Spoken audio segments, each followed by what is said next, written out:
मेरा घर डेटोल का धूला। जिस घर में डेटोल रहे वहाँ लोग कम बीमार पड़े। Do you think? I don't think सो।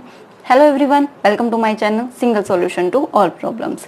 ये बहुत ही ज़्यादा दिखाई जाने वाला ऐड है। आई थिंक टीवी में हर 5 मिनट बाद ये ऐड आता ही है, और जब से कोरोना वायरस आया आई थिंक तब से तो ये आता ही रहता है, और सबसे ज़्यादा यूज़ करने वाला भी ऐड है। सभी लोग डेटोल और डेटोल के प्रोडक्ट्स बहुत ही ईगर होकर यूज़ करते हैं कि इसको यूज़ करने से हम सभी बीमारियों से बचे रहेंगे। एंड स्पेशली जो न्यूली प्रेग्नेंट वुमेंस होती हैं, न्यूली मॉम्स होती हैं, वो लोग ये सोचते हैं कि जैसे ही मेरा बच्चा इस दुनिया में आएगा तो मैं उस पर बिल्कुल भी आंच भी नहीं आने दूंगी, और हर चीज़ को वो डेटोल से क्लीन करती है, कपड़े भी डेटोल से धोती है, कपड़े भी डेटोल से वॉश करके पहनाती है। और ये बहुत ही रॉन्ग हैबिट है। अब मैं आपसे पूछती हूँ, आपका घर डेटोल से धुला है, पर जिस सोसाइटी में आप रह रहे हैं क्या वो डेटोल से धुली है? जिस शहर में आप रह रहे हैं क्या वो डेटोल से धुला है? जिस कंट्री में आप रह रहे हैं, इस दुनिया में आप रह रहे हैं, क्या वो डेटोल से धुली हुई है? नहीं ना। तो क्या बच्चे को आपको घर में ही रखना है? आप घर में हर चीज़ उसको डेटोल से क्लीन करके, डेटोल से वॉश कर करके दे रहे हो, पहना रहे हो, आप बच्चे को इतना सॉफ्ट बना रहे हो, उसको वायरसेस का एक्सपोजर लेने ही नहीं दे रहे, उसकी इम्यूनिटी बिल्ड होने दे ही नहीं रहे, तो जैसे ही वो बच्चा बाहर जाता है, स्पेशली जब वो स्कूल जाता है, वो बच्चा बीमार रहना शुरू हो जाता है। इवन समटाइम्स वो बहुत ही सीरियसली बीमार हो जाता है।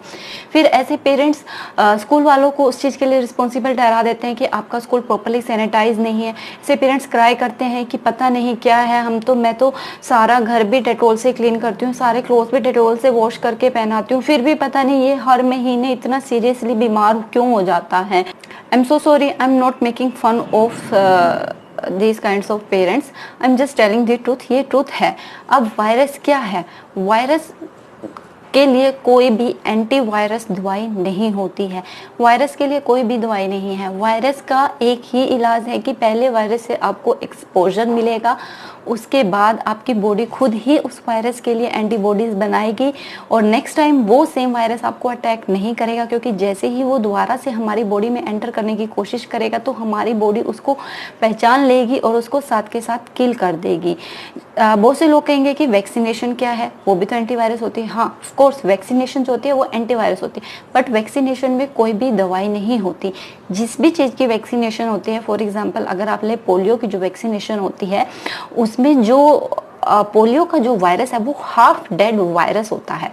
वो वायरस हाफ डेड होता है, इसलिए वो आपकी बॉडी को इम्पैक्ट तो नहीं करता, बट वो उसको बॉडी पहचान लेती है कि ये वायरस है, ये मेरी बॉडी को हार्म कर रहा है, तो वो उसके लिए एंटीबॉडीज, क्योंकि वो हाफ डेड होता है तो बहुत ज़्यादा स्ट्रॉन्ग नहीं होता, बट वो कुछ कुछ इम्पैक्ट करना स्टार्ट करता है, तो बॉडी उसको पहचान लेती है कि ये वायरस है, ये फ्रेंड नहीं है, और मुझे इसको अटैक करना है, मुझे इसको मारना है। और वो उसको जो मारती है, जो उसके खिलाफ स्ट्रेटजी बनाती है, वो स्ट्रेटजी है एंटीबॉडीज। हमारी बॉडी की एंटीबॉडीज जो उस वायरस के लिए उसने बना ली है, और अगर एक बार आपकी बॉडी में एंटीबॉडीज बन गई हैं तो वो हमेशा के लिए रहती हैं, वो कहीं नहीं जाती। मीन्स अगर आपको एक वायरस ने एक बार इम्पैक्ट किया है तो नेक्स्ट टाइम वही सेम वायरस आपको दोबारा से इम्पैक्ट नहीं करेगा। जो जिनके छोटे बच्चे हैं वो डॉक्टर्स के पास जाते हैं, तो उन्होंने बहुत टाइम्स बार डॉक्टर के मुंह से ये बात सुनी होगी कि 5 इयर्स तक तो टाइम लगता है, 5 इयर्स तक तो बच्चे बीमार होते ही रहते हैं, क्योंकि इतने सारे वायरसेस हैं। दिस इज़ द रीज़न कि इतने सारे वायरसेस हैं, उन सभी वायरसेस को बच्चे पे अटैक करना है, और उसके बाद बच्चे की बॉडी एंटीबॉडीज में कुछ जो सीरियस वायरसेस हैं उनकी वैक्सीनेशन बनाई हुई है, तो उनको तो वैक्सीनेशन से उनकी एंटीबॉडीज बन जाती हैं, बट जो कुछ माइल्ड वायरसेस हैं उनसे उसको एक्सपोजर मिलना है, और वो एक्सपोजर उनको तभी मिलेगा जब उन पे वो वायरसेस का अटैक होगा। इसीलिए बच्चों को जो कोल्ड है, जुकाम है, वो बहुत ही जल्दी होता है। और आप लोगों ने ये चीज़ भी नोटिस करी होगी कि जैसे कि अगर घर में किसी बड़े को कोल्ड हो जाए तो वो बच्चा जो घर में होता है ना, वो साथ के साथ पकड़ लेता है, बट अगर बच्चे को हो जाए तो बड़े को कभी नहीं होता। यही जो हमारे बड़ी औरतें होती हैं वो हमें यही सलाह देती हैं कि अगर मदर बीमार होगी ना तो बच्चा साथ के साथ बीमार होगा, बट अगर बच्चा बीमार है तो मदर पे कोई इम्पैक्ट नहीं आता। दिस इज द रीज़न, क्योंकि हम बड़े हो चुके हैं, हमें सभी वायरसेस का एक्सपोजर मिल चुका है, बट जो बच्चा छोटा है, जो अभी फर्स्ट टाइम आया है, वो कंप्लीट क्लीन एंड फ्रेश है, तो उसको एक्सपोजर लेना है, और आप डेटोल यूज़ करके उसको उन वायरसेस का एक्सपोजर ही नहीं लेने दे रहे, तो उसकी इम्यूनिटी कैसे बिल्ड होगी? यही जो अभी आप लोगों ने रिसेंटली सुना ही होगा कि प्लाज्मा थेरेपी यूज़ करी जा रही है कोरोना वायरस से लड़ने के लिए। This is the plasma therapy. ये प्लाज्मा थेरेपी है कि वायरस हमारी बॉडी में एंटर कर गया है, बॉडी ने उसे फाइट करने के लिए एंटीबॉडीज़ बना ली है और वो एंटीबॉडीज़ हमेशा के लिए रहेंगी। अब जिन लोगों पे कोरोना वायरस का इम्पैक्ट आ चुका है और वो रिकवर कर चुके हैं, तो उनकी बॉडी में एंटीबॉडीज़ हैं, तो उन एंटीबॉडीज़ को एक्सट्रैक्ट करके दूसरे जो सीरियसली इंजर्ड सीरियस पेशेंट हैं कोरोना के, जिन पे लाइफ थ्रेटनिंग आ गई है जिनकी, तो उन पे वो एंटीबॉडीज़ दे रहे हैं ताकि वो जल्दी फास्ट रिकवर कर जाएं, और वो कर भी रहे हैं fast recover.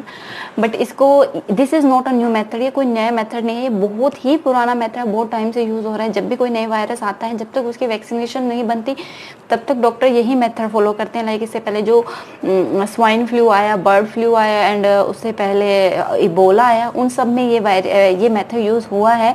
But it is not the ultimate solution कि आप इसी पे डिपेंड रहें, क्योंकि ये अल्टीमेट सॉल्यूशन नहीं है कि आप पहले किसी को एक्सपोज करें उसके बाद उसको ठीक करें, क्योंकि ये बहुत ही डेडली वायरस है।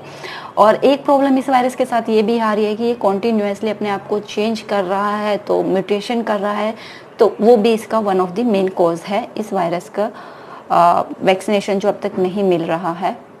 मैं ये नहीं कहती कि आप अपने घर को क्लीन मत कीजिए, घर को क्लीन कीजिए, बट जो घर में जो वायरसेस होते हैं वो वायरसेस स्मॉल वायरसेस होते हैं, उनका एक्सपोजर अगर बच्चे को मिलेगा तो उसकी इम्यूनिटी जल्दी बिल्ड होगी, और जैसे वायरस का अटैक होगा तो उसकी इम्यूनिटी बन जाएगी उस वायरस से रिलेटेड। और जो बाहर जो वायरसेस आपके घर से बाहर वायरसेस हैं वो स्ट्रॉन्ग वायरस है, अगर एकदम से स्ट्रॉन्ग वायरस अटैक करेगा तो ऑफकोर्स वो बच्चे को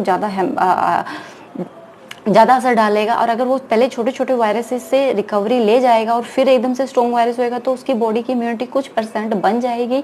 तो अगर आप अपने घर में डेटॉल से क्लीन करते रहेंगे तो बच्चे की इम्यूनिटी कभी भी नहीं बनेगी, और जब उस पर एकदम से बहुत ही स्ट्रॉन्ग वायरस का अटैक होगा तो बच्चा बहुत सीरियसली बीमार हो सकता है। मेरा इस वीडियो को बनाने का एक ही पर्पज़ है, मैं किसी प्रोडक्ट को क्रिटिसाइज नहीं कर रही।